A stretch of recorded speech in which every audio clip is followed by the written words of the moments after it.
வணக்கம் friend, welcome to DFC சமையல் kitchen. இன்னைக்கு நம்ம சேனலில் பார்க்க போகிற ரெசிபி என்னதுன்னா, ரொம்ப பிள்ளைங்களுக்கு பிடிச்சமான பம் சுகர் ஜெல்லி எப்படி செய்கிறதுன்னு உங்கள்கிட்ட காட்ட போகிறேன். வாங்க வீடியோவை பார்க்கலாம். Okay friends, plum sugar jelly செய்கிறவனுக்கு என்னென்ன பொருட்கள் தேவைப்படும்னு உங்கள்கிட்ட காட்ட போகிறேன். அதாவது பண்ணை வெல்லம் 60 கிராம், வெள்ளை சர்க்கரை 50 கிராம், தேங்காய் பால் 200 ml, ஜெல்லி பவுடர் 5 கிராம், உப்பு 2 கிராம், தண்ணி 750 ml.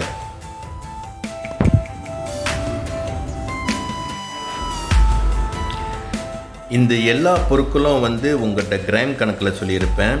எதுக்குன்னா கூட குறைவாக போகாமல் இருக்கிறதுக்காக. இப்போ எப்படி முறையாக செய்கிறதுன்னு உங்கள்கிட்ட காட்ட போகிறேன்.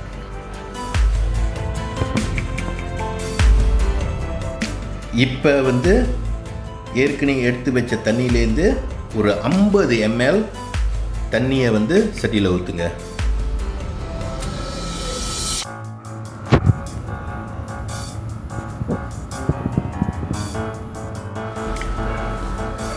தண்ணி கொதித்த பிறகு இந்த பண்ணை வெல்லம் கொதிக்கிற தண்ணியில் கலந்துருங்க. கலந்துட்டு லைட்டாக கிண்டி விடுங்க. இப்போ பார்த்தீங்கன்னா அப்படியே மெல்ட் ஆகிக்கிட்டே இருக்கும் கொஞ்சம் கொஞ்சமாக. இப்போ ஒரு அளவு மெல்ட் ஆயிடுச்சு.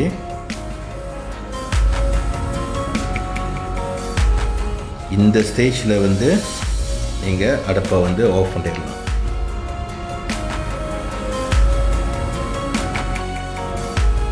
இப்போ பண்ணை வெல்லம் வடிகட்டிடுங்க.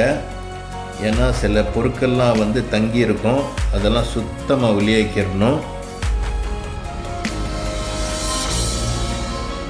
இப்போ பாருங்கள், நான் உங்கள்கிட்ட காமிக்கிறேன். அந்த தங்கின பொருட்கள்லாம் பாருங்கள், இதை சுத்தமாக வெளியேக்கிடணும்.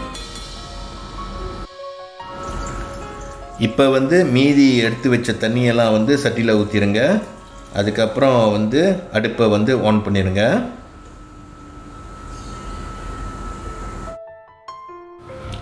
தண்ணி சூடாகிற முன்னுக்கு ஜெல்லி பவுடரை மிக்ஸ் பண்ணிடுங்க.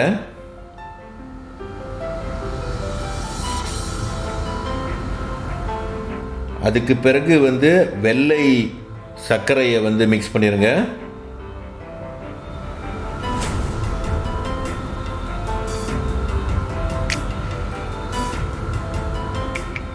அப்புறம் உப்பை மிக்ஸ் பண்ணிடுங்க.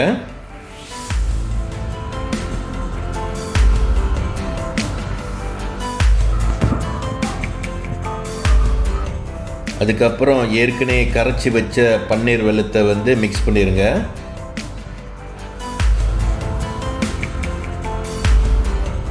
மிக்ஸ் பண்ணிவிட்டு லைட்டாக கிண்டிக்கிட்டே இருங்க.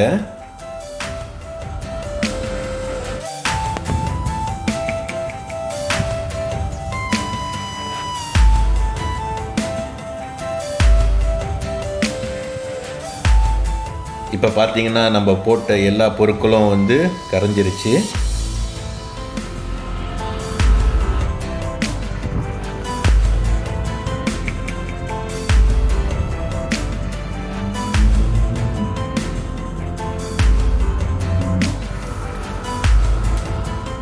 இப்போ பார்த்தீங்கன்னா ஜெல்லியும் கொதிக்க ஆரம்பிக்குது. இந்த ஸ்டேஜில் தேங்காய் பாலை மிக்ஸ் பண்ணிடுங்க. மிக்ஸ் பண்ணி லைட்டாக கிண்டிக்கிட்டு இருங்க.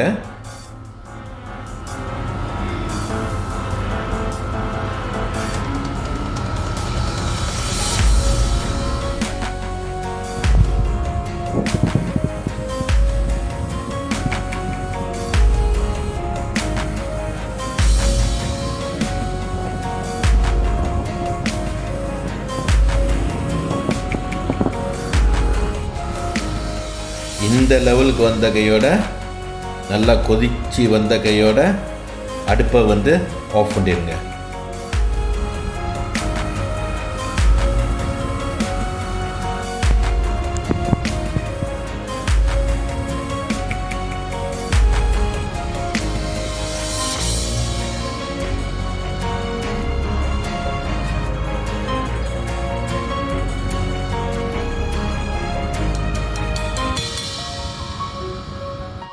இப்போ பார்த்தீங்கன்னா பம் சுகர் ஜெல்லி வந்து ரெடி ஆயிடுச்சு. இப்போ வந்து 3 நிமிஷம் வந்து ஆற விட்டுருவோம். ஆறின பிறகு இப்போ வந்து நம்ம வந்து ஜக்கில் வந்து மாற்றிடுவோம். அப்போ தான் வந்து கப்பில் ஊற்றும் போது சுலபமாக இருக்கும்.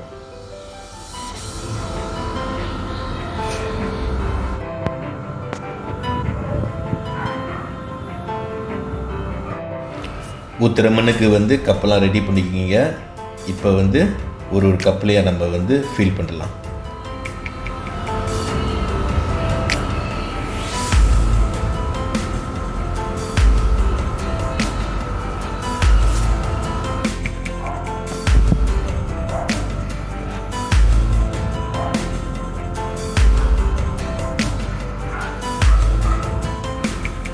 எல்லாமே ஊற்றின பிறகு ஒரு ஹவர் வந்து வெளியே வச்சு ஆற விடுங்க.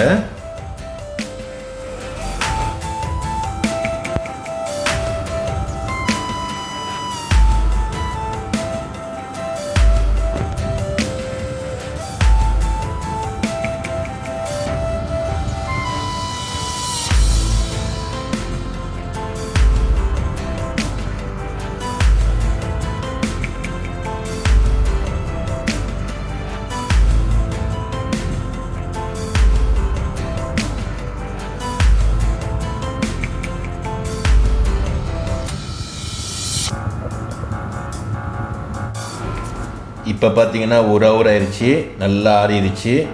இப்போ வந்து கப்பை வந்து க்ளோஸ் பண்ணிவிட்டு நம்ம வந்து ஃப்ரிட்ஜில் வந்து ஸ்டாப் பண்ணிடலாம்.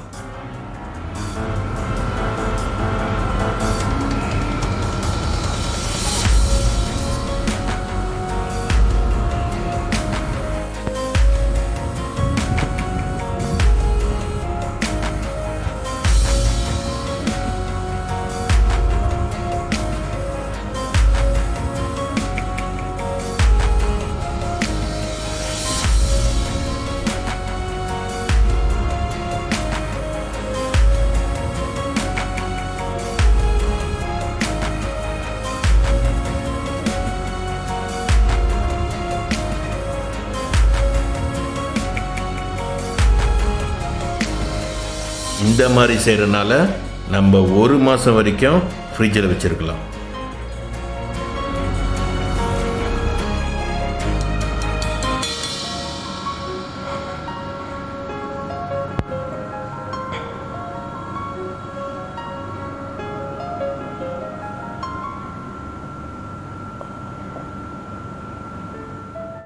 இப்போ பார்த்தீங்கன்னா பம் சுகர் ஜெல்லி வந்து ரெடி ஆயிடுச்சு. நல்லா சில்லுன்னு இருக்குது. இந்த பம் சுகர் ஜெல்லி வந்து பிள்ளைங்க ரொம்ப விரும்பி சாப்பிடுவாங்க. உங்கள் வீட்டில் வந்து பிள்ளைங்க இருந்துச்சுன்னா மறக்காமல் செஞ்சு பாருங்கள், அவங்களுக்கு கண்டிப்பாக பிடிக்கும். ஓகே ஃப்ரெண்ட்ஸ், இந்த ரெசிபி உங்களுக்கு பிடிச்சிருந்துச்சுன்னா இந்த வீடியோ வந்து லைக் பண்ணுங்கள், ஷேர் பண்ணுங்கள், மறக்காமல் சப்ஸ்கிரைப் பண்ணுங்கள். அப்போ தான் வந்து என்னோடய புது வீடியோ உங்களுக்கு வந்து சேரும்.